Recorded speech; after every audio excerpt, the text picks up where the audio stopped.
আসসালামু আলাইকুম। আমি ঢাকা মিরপুর থেকে এসেছি, নৌবাহিনী কলেজের একজন ছাত্র। আমার নাম মোহাম্মদ ফাওয়াজ। আমি একটি প্রশ্নের সর্বপ্রথম একটি উত্তর দিতে চাই। সেটা হচ্ছে, জামাতে ইসলাম কেন চাঁদাবাজি করে না, কেন কোনো লুটতরাজের সাথে জামাত ইসলাম নেই? মূলত আমি প্রথমে একটি কথা বলে দিতে চাই।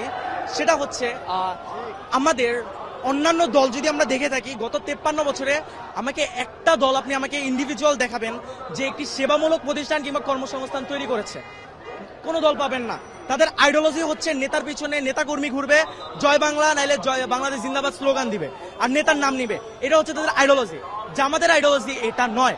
তাদের আইডিওলজি কিভাবে একটি নতুন প্রতিষ্ঠান তৈরি করা যায়। আপনি যদি গত 53 বছরে খেয়াল করেন, অসংখ্য জামাতের হাসপাতাল, অসংখ্য ব্যাংকিং সেক্টর তৈরি করা হয়েছে, যার কারণে জামাতে ইসলামের যে নেতাকর্মীরা রয়েছে, পড়াশোনা শেষে তারা যদি চাকরিও না পেয়ে থাকে, তাদেরকে ওইখানে নিয়োগ দেওয়া হয়, এবং যার কারণে তাদের চাঁদাবাজি কিংবা এইসব কাজে লিপ্ত হতে হয় না।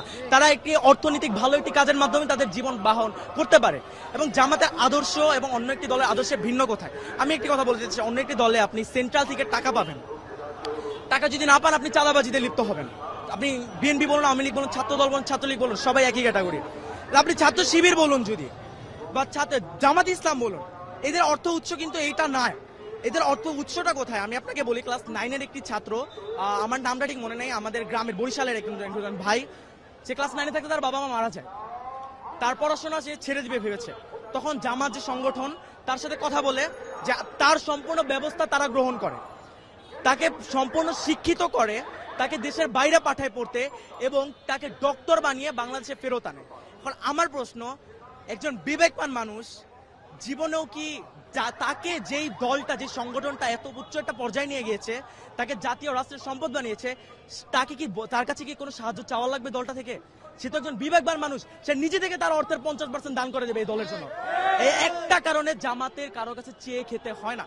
আর জামাতের প্রত্যেকটা নেতাকর্মী যারা রয়েছে, তাদের মাস শেষে একটি অ্যামাউন্ট উল্টা দিতে হয়, জামাতে অনুদান দিতে হয়, এবং সেই টাকা দিয়ে, এই যে আমি যে বললাম প্রথমে, এই ছেলেটাকে পড়িয়েছে, এরকম অসংখ্য অসহায় এবং দরিদ্র ছেলেকে পড়ানো হয়, ছেলে মেয়েকে, এবং এই টাকা দিয়ে, এই আমাদের অনুদানের টাকা দিয়ে। আর আমার প্রশ্ন, যেই ছেলে বা মেয়েটা এত কষ্ট করে দলে টিকে থাকার জন্য টাকা দিতেছে, নিজে থেকে, নিজের পকেট থেকে টাকা খরচ করতেছে, তাছাড়া মাস শেষে 2টা করে বই পড়তে হয়, বই পড়ে ওইটার পরীক্ষা ভাইভা দিতে হয়, 5 ওয়াক্ত নামাজ পড়তে হয়, নামাজে সে জামাতে কয় রাকাত পড়তেছে, কয় রাকাত জামাতে পাচ্ছে না, সব রিপোর্ট প্রদান করতে হয়।